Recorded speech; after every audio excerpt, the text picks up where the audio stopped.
Hello and welcome to Mwalimu Kipepeo, where we learn a thing or two. I am Jasmine Omboi and I am your host.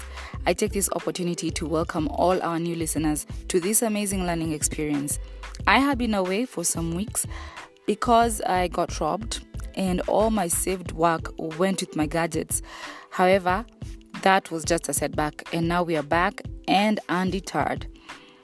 As I struggle to recover and get my voice back, the show must go on. This week, we get to know more about coding and why it is so important today. Enjoy!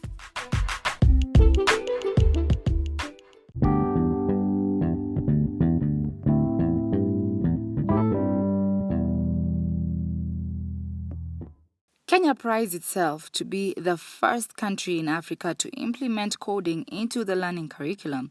This is after the government recently approved a new curriculum for secondary and primary school students that will teach coding. I believe that this will put our children on an equal footing or even better than students in developed countries. My first interaction with coding was when I was watching my 5-year-old nephew being taught. I always thought coding was a totally different thing. Today, we have my nephew's coding teacher, Masi Mushangi, who is here with us to explain what coding is all about. Hello, Masi. So, welcome to Mwalimu Kipepeo. I'm so happy to host you today.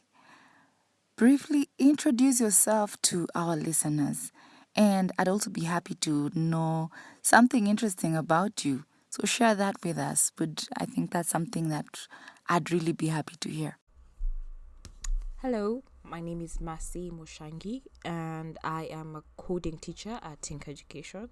I enjoy interacting with kids in a learning environment.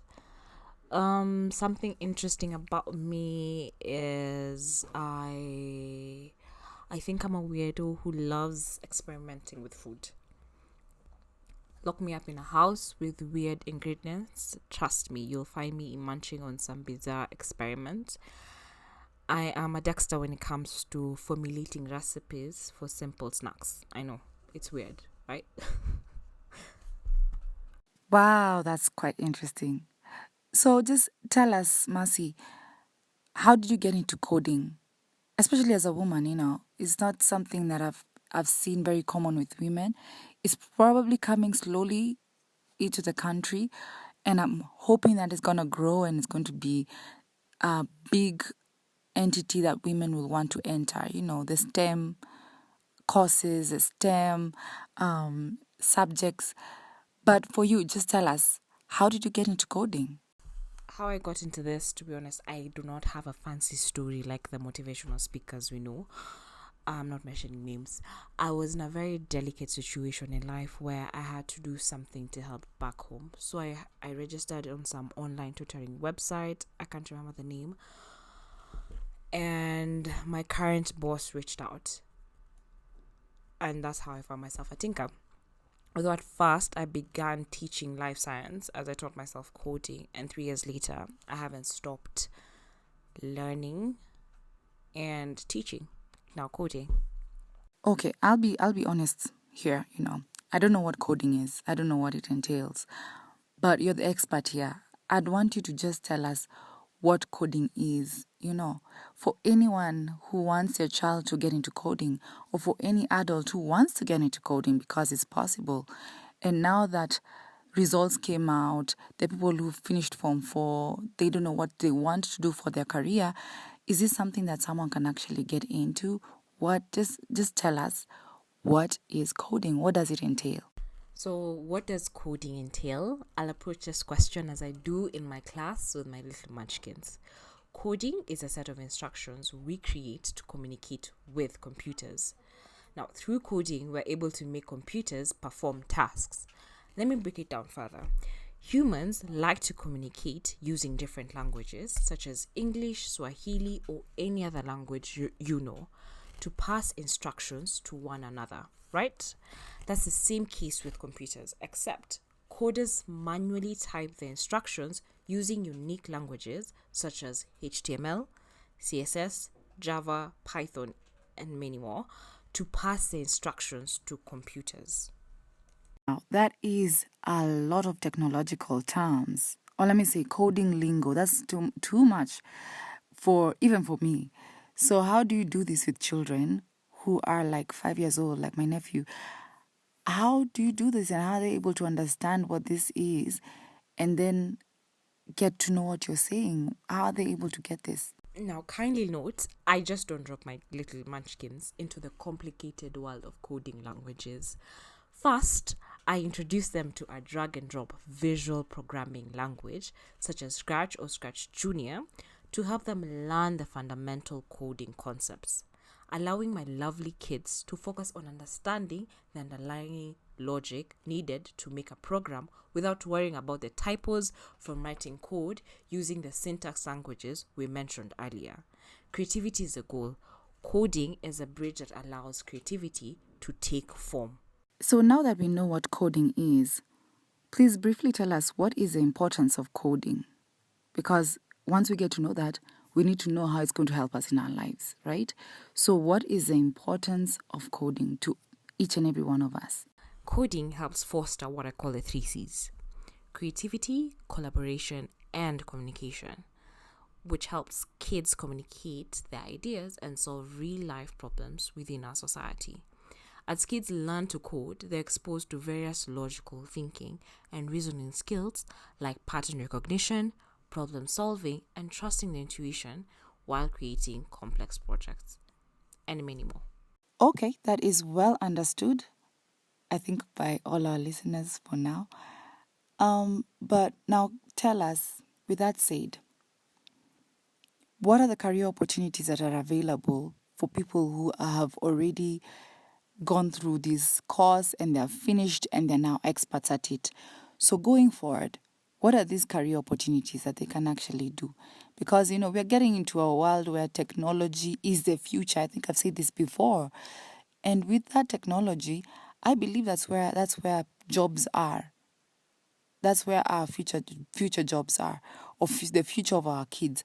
That's where we see them getting their jobs. So just kindly tell us the career opportunities that are available now for people who've already done coding. Now, some of the career opportunities available are data science, cybersecurity, digital design, game development, mobile app development, web development, robotics, teaching computer science, and many more. The goal is to solve a problem that our society is experiencing. So I believe that with every job there are challenges, and as much as we talk about our wins, it's good to be honest and realistic and talk about the challenges that we've experienced in whatever it is that we do in life. So, Mercy, please tell us the challenges that you've experienced while teaching or learning coding, just in this whole life, in this whole coding experience. Now, some of the challenges I have experienced so far is one, being in a male-dominated industry, I find myself constantly proving myself as a woman. Two is managing expectations from parents and kids.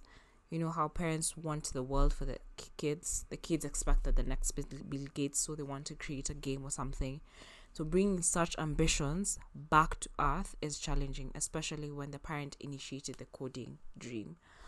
The other challenge I have experienced is dealing with different learning styles for kids. Kids have different ways of expressing themselves. That's the same case with learning. As a teacher, one needs to understand how to break down complex concepts into bits and small sizes that the child can be able to understand. Okay, so in case people want to know more about coding or they want to reach you for your services, how can they get in touch with you? You can find me on Instagram and LinkedIn as Moshangi Masi. Anyone can reach out if you have any questions about coding, teaching techniques, and curriculum development. I'll start my own blog and podcast very soon, so watch out for that one. Most definitely. I will be on the lookout for that podcast. And welcome to the world of podcasting. I always encourage anyone I know, my friends who want to start podcasting, to just go ahead and do so, because as much as it helps other people, it also helps you as an individual. So when you're ready to publish it, please let us know, and we'll be able to just tell the rest of our listeners to subscribe or to listen to whatever it is that you'll be talking about on your podcast. So I must say that today I've also learned so much, a lot That's very new information to me, and I just want to say thank you for that. But before you go, Mercy, please give us your parting shot. Now, my parting shot is we live in a world where creativity is not an option. It is essential because one has to create income opportunities that solve real life problems. Coding offers that platform to develop easily scalable solutions, and the world is your audience. It is not stopped by your boundaries. As I said earlier, creativity is a goal. Coding is a bridge that allows creativity to take form.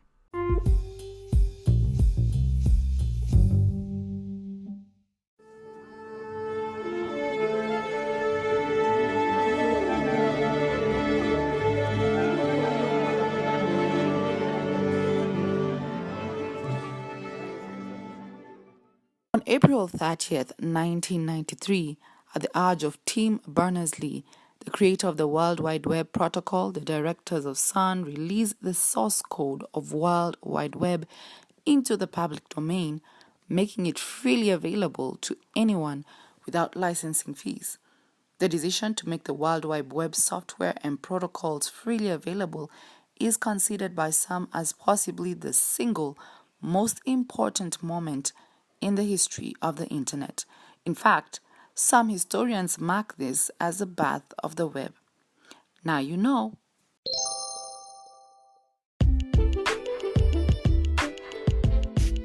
Thanks for listening to this week's episode of Mwalimu Kipepeo. Please like our Facebook page for brand new episodes every week. Remember to like and share this episode with everyone you know. I'm Jasmine Ombwe. Let's meet next week for another learning experience. Ciao!